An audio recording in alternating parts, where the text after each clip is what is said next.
Ketika kita berbicara di dalam, ya, di dalam, lebih baik selesaikan di dalam dan benahi yang di dalam, atau kita koreksi yang di dalam, atau kita jaga yang di dalam, baru itu keluar.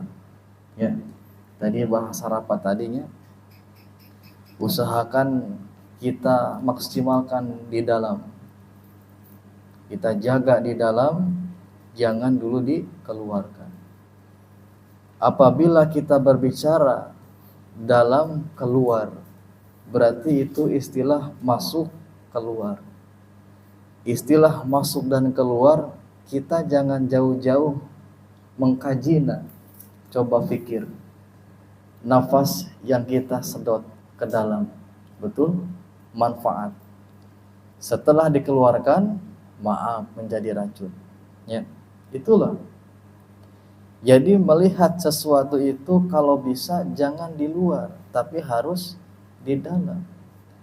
Artinya menilai seseorang itu jangan melihat dari luar, tapi lihatlah di dalam, lihatlah diri kita sendiri. Dan kenapa jangan keluar, perbaiki dulu diri kita sendiri, baru ke orang lain. Kalau bicara tentang nafas, nafas itu disedot. Yang disedot itu adalah oksigen. Ya. Oksigen itu keluar daripada pepohonan yang mengeluarkan oksigen. Baru kita hirup. Dan dikeluarkan menjadi karbon dioksida atau racun. Nah, kita tafakuri para jamaah. Dari mana asal oksigen? Tentulah dari tanaman. Kenapa tanaman bisa mengeluarkan oksigen? Karena tanaman itu bisa hidup dan bisa mengeluarkan oksigen karena ada 4 unsur di dalamnya. Unsur yang pertama unsur bumi, tanah. Yang kedua unsur air, harus disiram. Yang ketiga unsur udara, karena tanaman itu tidak harus kena udara. Dan keempat unsur api, panas daripada matahari. Akibat 4 unsur ini sehingga menimbulkan manfaat bagi manusia, itu oksigen yang kita hirup ke dalam dan sehingga kita keluarkan. Lalu apa manfaatnya ketika kita berbicara diri sendiri lebih daripada orang lain? Punten para jamaah, manusia itu yang menciptakan, ya. Jadi jangan salahkan alam, karena manusia itulah sendiri yang menciptakan. Contoh, kita sakit, kita berbicara kalau kita sakit, kalau kita merasakan sakit, tentu kita sehat pun akan menjadi sakit. Tapi kalau di dalam otak kita mempunyai bisa menciptakan sesuatu yang membuat positif dalam diri kita sehat, itu akan menjadi nilai positif. Itu bagi diri kita. Lalu bagaimana dengan kebutuhan kita? Buatlah sesuatu yang positif akan kehidupan kita. Contoh, katakanlah kita dagang para jamaah. Kita dagang, atau odong-odong lah katakan. Nah, atau kelapa parut. Ciptakan di dalam diri kita bahwa hari ini kelapa saya akan laris, bahwa hari ini saya akan untung di dalam usaha. Itulah yang kita masukkan ke dalam diri, dan semesta pun akan mendukung apa yang kita ciptakan. Sebetulnya tidak ada yang rumit, tidak ada yang sulit. Yang membuat rumit dan sulit itu diri kita sendiri kadang para jamaah. Apa tandanya? Kadang-kadang kita nggak tahu besok hidup apa enggak, tapi kita mikirin buat besok. Memang kita merasakan besok kita punya beras, tapi kita sudah memikirkan untuk besok. Terus apa yang kita lakukan? Syukur dan nikmati hidup kita yang saat ini terjadi para jemaah. Jangan memikirkan esok hari. Justru berpikirlah bahwa besok Allah akan memberikan rezeki yang banyak untuk saya, sehingga saya bisa membeli beras, memberi kebutuhan sehari. Itulah yang kita ciptakan. Jangan mau menciptakan sesuatu yang malah justru membuat kita akan terpuruk. Aduh, besok ada yang nagih saya BTN harus kumaha, belum bayar. Nah, ucapan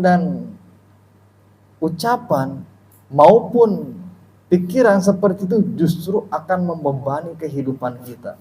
Tapi berpikirlah positif bahwa besok saya mampu bayar, pasti besok ada rezeki untuk saya. Apalagi saya punya istri dan anak. Karena apa? Di dalam hadis qudsi, anna inda zannika, bahwa Allah berdasarkan prasangkamu. Ya. Apabila kita selalu berpikir positif kepada Allah, niscaya Allah pun akan memberikan sesuatu yang baik untuk kita. Sebaliknya para jamaah, apabila kita berprasangka buruk kepada Allah, keburukan itu pun akan kembali terjadi kepada kita. Makanya lihatlah dari dalam, jangan pernah melihat dari luar. Artinya nilailah diri sendiri, koreksilah diri sendiri, dan jangan menilai dan mengkoreksi orang lain. Perbaikilah dari dalam, baru kita keluarkan. Perbaikilah hidup kita, perbaikilah diri kita, baru kita bisa mengaplikasikan kepada orang lain. Itu makna antara luar dan dalam. Lir ibarat hembusan napas yang kita masukkan, itu adalah kebaikan, dan ketika dikeluarkan itu menjadi keburukan atau racun. Itulah makna di dalam dan keluar, ya. Itu para jamaah.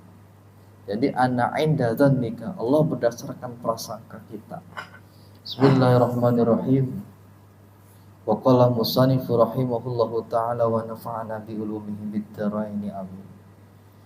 Ma ahbabta syai'an illa kunta lahu abdan wa huwa la yuhibbu an takuna li ghairihi abdan.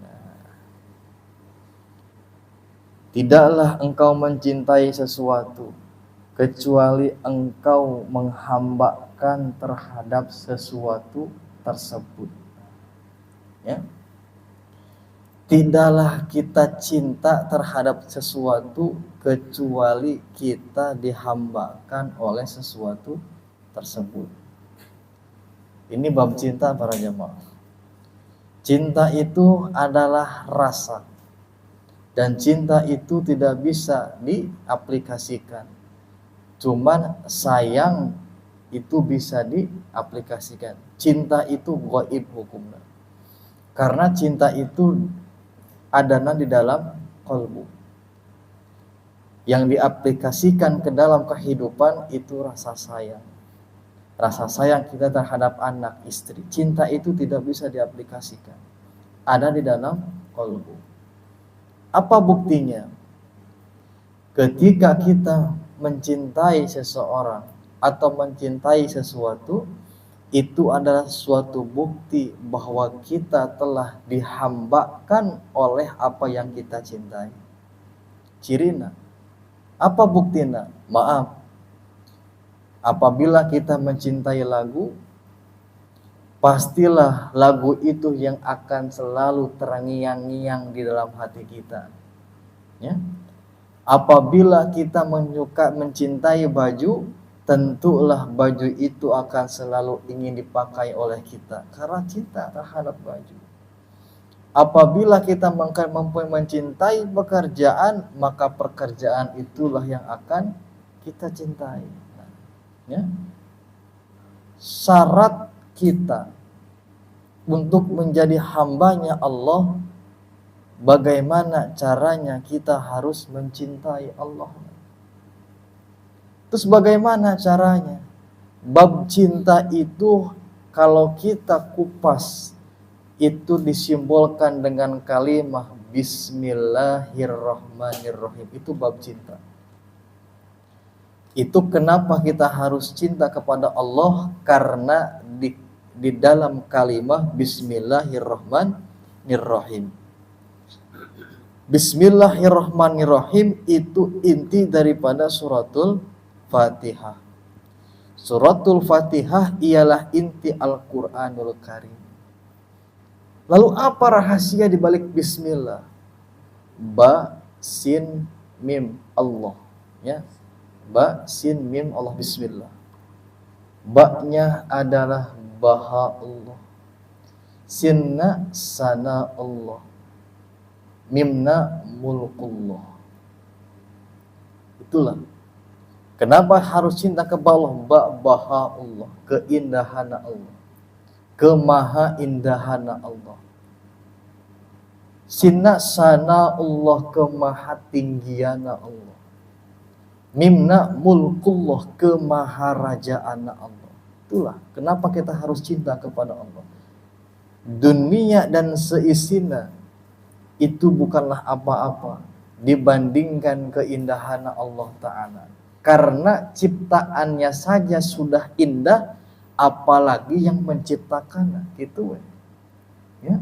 Ciptaan oge indah, apalagi yang menciptakan. Berarti maha indah penciptaan.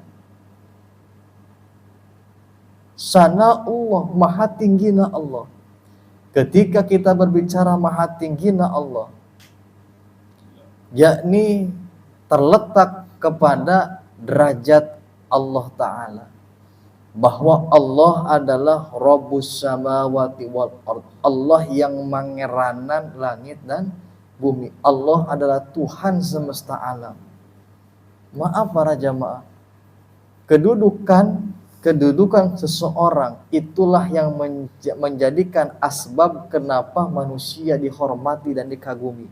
Kedudukan seseorang, maaf, RT, RW, lurah, camat, terus bupati, pasti orang ketika mempunyai kedudukan itu menjadi syarat seseorang itu dihormati bahkan dicintai, betul kan?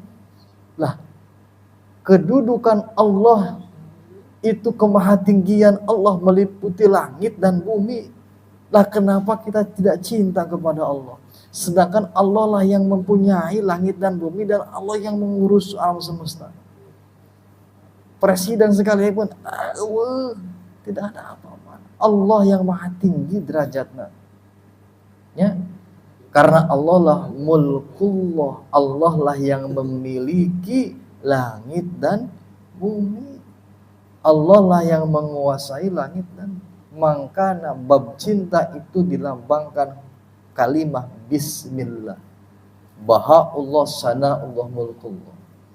Itulah cinta yang sejati, yakni cinta kita kepada Allah. Makanya syarat seseorang cinta yakni tidak lain dan tidak bukan ketika hatinya dan pikirannya tertuju kepada orang yang kita cintai, kepada sesuatu yang kita cintai. Cinta dunia pasti kita terpikirkan dengan dunia. Ya. Cinta kendaraan tentu kendaraan yang kita sukai. So kotor seotik di lapan, Masya Allah. Tertib hubud dunia rasul khotoat, cinta dunia itu biangna kejelekan. Ya. Makanya dia disebutkan tidak akan engkau mencintai sesuatu apabila engkau telah dibudakkan atau dihambakan oleh sesuatu tersebut. Makanya cintalah kepada Allah, ya Allah.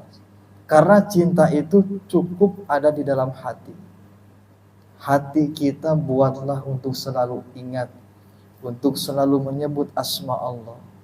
Belajarkan, golibkan, biasakan hati kita itu ingat kepada Allah. Sehingga apa yang kita cintai tidak lain dan tidak bukan, itulah yang menjadi asbab kita ingatnya kepada Allah. Wa huwa la yuhibbu an takuna li ghairi abdan. Wa huwa, dan itu la yuhibbu, tidak cinta an takuna li ghairi abdan. Tidak akan menjadikan sesuatu yang kita cintai.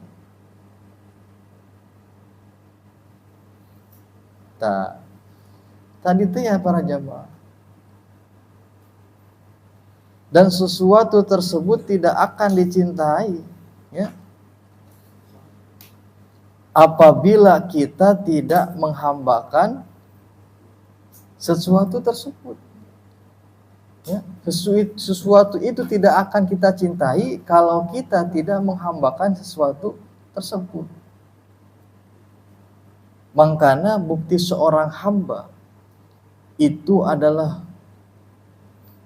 ciri daripada hamba tersebut cinta akan Allah Ta'ala. Ya.